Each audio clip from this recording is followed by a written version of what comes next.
कल मैंने आपको कालपुरुष कुंडली के बारे में समझाया था। अब मैंने कहा भी था कि यही कुंडली पूरी ही तरीके से कुंडली के विश्लेषण में काम करती है। आज मैं जो बात करूंगा ना, उनमें मैं राशियों को नहीं लूंगा। आज हम सिर्फ हाउसेस की बात करेंगे, भाव की बात करेंगे। भाव हमेशा फिक्स्ड होते हैं। जो नंबर जहां लिखा दिख रहा है वही उसका भाव है, ये नहीं बदलेगा। कोई भी कुंडली उठा लीजिए, ये नंबर भाव जो है ये फिक्स्ड है। इनमें आने वाली राशियों के नंबर बदलते हैं। इसलिए जब भी आप कुंडली देखना सीख रहे हो तो क्या किया कीजिए, सबसे पहले ये वाली एक कुंडली बना लिया कीजिए। 1 नंबर से लिख के 12 नंबर लिख दिया कीजिए और अपनी जो कुंडली है, आपकी जन्म कुंडली, उसको साइड में रख लिया कीजिए। आपकी जन्म कुंडली के अंदर जो भी नंबर लिखा होगा उसमें 1 से लेकर आपके 12 तक कोई भी नंबर होंगे। अगर 1 नंबर या 8 नंबर लिखा है तो आपको देखना है मंगल को। अगर आपके में 2 7 लिखा है तो आपको देखना है शुक्र को। अगर वहां पे आपको देखता है 3 नंबर या 6 नंबर तो आपको देखना है बुध को। अगर आपको वहां दिखाई देता है 4 नंबर तो चंद्रमा। 5 नंबर दिखता है तो आपको देखना है सूर्य को। 9 और 12 दिखते हैं तो आपको देखना है जुपिटर गुरुदेव को। और 10 और 11 दिखते हैं तो हम देखते हैं शनि को, सैटर्न को। राहु और केतु की कोई ऐसे राशि नहीं होती। केतु को हम मानते हैं 8 नंबर में को रूलर है और राहु 11 का। तो ये हुई पहली चीज।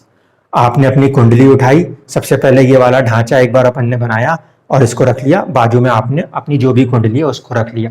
मान लीजिए मेरी कुंडली को अगर मैं बनाऊंगा तो मेरी कुंडली शुरू होती है 2 नंबर राशि से। ये 2 नंबर जो मैं बड़ा सा लिख रहा हूं ना, ये राशि है, ध्यान रखिएगा। भाव जो है, भाव है ये पहला वाला, फर्स्ट हाउस है, बट यहाँ पे सेकंड नंबर जो मैं लिख रहा हूं बड़ा सा, ये है राशि। आपकी कुंडली जिस भी राशि से शुरू होती होगी उस वाले राशि को आपको देखना होगा। जैसे मेरी कुंडली के अंदर यहाँ पे अगर 2 नंबर लिखा है तो यहाँ पे मेरे पास राशि कौन सी आई, ये आई 2 नंबर। ये हो गई हमारे पास वृषभ राशि, टॉरस साइन। तो इसका मालिक हो जाता है वीनस। इसी तरीके से आपके यहाँ पे जो भी नंबर लिखा होगा वो साइन का नंबर है, राशि का नंबर है। आपको उन राशियों के लॉर्ड को यहां से उठाना होता है, ठीक है। ये राशियों के लॉर्ड्स आपने उठा लिए। ये राशियों के लॉर्ड कहीं ना कहीं प्लेस होंगे। जहां पे भी ये राशियों के लॉर्ड प्लेस होंगे वहां से आपको चीजों को कनेक्ट करना पड़ेगा। मान लीजिए कि मैं अपनी कुंडली को बना रहा हूं, अब मैं यहाँ पे राशियों के नंबर लिखता हूं और इन नंबरों को मिटा देता हूं, ठीक है। ये मैंने यहाँ पे लिखा 2 नंबर, यहाँ पे मैंने इस हिसाब से लिखना शुरू किया। ये हो जाएगा 3, ये हो जाएगा 4, ये हो जाएगा 5, यहाँ पे आ गया 6, 7, 8, 9, ये हुआ 10, ये हो गया 11, 12 और ये 1, ठीक है। इस तरह से मेरी कुंडली बन जाती। अभी भी क्या है, यहाँ 2 नंबर तो आ गया, लेकिन ये भाव क्या रहेगा, ये हमेशा फर्स्ट हाउस ही रहेगा। इसको ध्यान रखना। यहाँ पे ये लिखे हुए नंबर को नहीं सोचना। ये हाउस हमेशा लगन जिसको आप कह रहे होते हो वो फर्स्ट हाउस होता है, ये याद रखिएगा। और जो भी योग बनते हैं वो भाव के बेस पे बताए जाते हैं, हाउसेस के बेस पे बताए जाते हैं। फर्स्ट हाउस, 5th हाउस और 9th हाउस, 1, 5 और 9, ये जो भाव होते हैं इनको हम कहते हैं त्रिकोण भाव।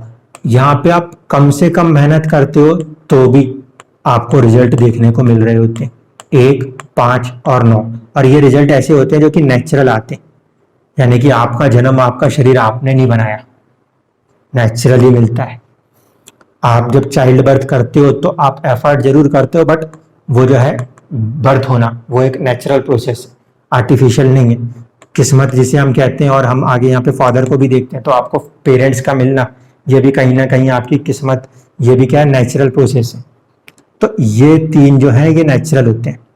इसके अलावा पहला भाव, चौथा भाव, 7वां भाव और 10वां भाव, इसको हम केंद्र कहते हैं, ये पिलर हाउसेस होते हैं। इसके बाद हमारे पास 3rd हाउस, सिक्स्थ हाउस और 11th हाउस, इसको हम उपचय कहते हैं, यानी कि यह है उम्र के साथ बढ़ने वाले। जैसे जैसे चीजें धीरे धीरे बढ़ती हैं, बच्चा जैसे जैसे बढ़ता है तो उसका पराक्रम बढ़ता है। जब इंसान की उम्र बढ़ती है तो धीरे धीरे उसको बीमारियां बढ़ने की शुरू होती हैं। ये सर्विस का हाउस है तो धीरे धीरे आपकी सर्विस में प्रमोशन होते हैं।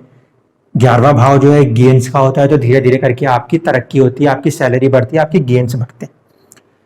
जो खराब घर माने जाते हैं वो होते हैं 6, 8 और 12। छठा घर, 8वां घर और 12वां घर, ठीक है, ये बुरे माने जाते हैं। फर्स्ट हाउस हमेशा सेल्फ को दिखाएगा, आपकी पर्सनैलिटी को दिखाएगा। सेकंड हाउस जो होगा ये आपकी सेविंग्स को दिखाएगा। थर्ड हाउस आपके करेज को दिखाएगा। फोर्थ हाउस आपके हैप्पीनेस को दिखाएगा। फिफ्थ हाउस एजुकेशन जो होती है कॉलेज लेवल की वो, और आपकी माइंड पावर दिखाएगा। सिक्स्थ हाउस आपके डिसीज, आपकी सर्विस बताता है, आपके एनिमीज बताता है। Seventh house is a partnership and marriage. Eighth house ये काफी ज्यादा हिडन हाउस होता है, ट्रांसफॉर्मेशंस भी इसी हाउस का हिस्सा है। जिंदगियां बदलती हैं तो इसी वाले से बदलती हैं। फिर 9th हाउस है तो यहाँ पे किस्मत आती है। लक का हाउस है, हायर एजुकेशन है, यानी कि जो PhD लेवल आप करते हो कॉलेज के बाद, ग्रेजुएशन के बाद, वो यहाँ से देखते हैं, पोस्ट ग्रेजुएशन। ये होता है प्रोफेशन का, स्टेटस का हाउस, ठीक है। इसके बाद ये है 11th जो कि आपकी अर्निंग से आपका गेन्स है। और 12th हाउस है, हम इसको मानते हैं खर्चों का, एक्सपेंसेस का, दुख का, हॉस्पिटल का, विदेश का भाव। तो ये हाउसेस आपको समझ में आ गए। हाउसेस के अंदर जो राशियां होंगी उन राशियों के स्वामी ही उस हाउस के लॉर्ड होंगे। अब देखिए मैं अपनी कुंडली को बना दे रहा हूं। यहाँ पे मेरा बैठा है शुक्र, यहाँ बैठा है मेरा बुध, यहाँ बैठा है मेरा शनि, यहाँ बैठा है मेरा सूर्य, यहाँ बैठा है मेरा मंगल, यहाँ बैठा है मेरा जुपिटर, और कोई बचा, यहाँ बैठा है मेरा केतु, और यहाँ बैठा है मेरा राहु। इस तरीके से ये पूरी एक कुंडली बन गई। अब इसको कैसे देखेंगे? पहला भाव फर्स्ट हाउस जो क्या बताएगा? हेल्थ को बताएगा।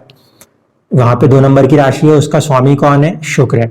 तो पहले भाव का स्वामी कहाँ आके बैठा है मेरी कुंडली में? छठे भाव में बैठा है, ठीक है। पहले भाव का स्वामी छठे भाव में बैठा है। अगर मैं भाव के हिसाब से एनालिसिस करूं तो मैं क्या बोलूंगा? खराब घर में गया है, खराब घर में गया है। पहले भाव का स्वामी छठे में गया है, खराब घर में गया है। हेल्थ के लिए कैसा है? खराब है। जल्दी जल्दी बीमार हो सकते हो, लंबी बीमारी भी ले सकते हो, चोट लगना, एक्सीडेंट होना, ये संभावनाएं बढ़ जाएंगी। लेकिन यहाँ 2 नंबर अगर लगन बन रहा है ना 2 नंबर से, तब ये खराब नहीं है। मैं इसीलिए इसको लेके चल रहा हूँ।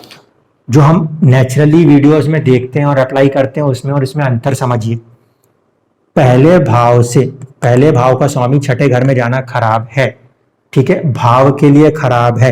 लेकिन तब क्या करेंगे? जब पहला भाव ही छठा भाव, इन दोनों के ही स्वामी एक ही ग्रह बन जाएंगे तब।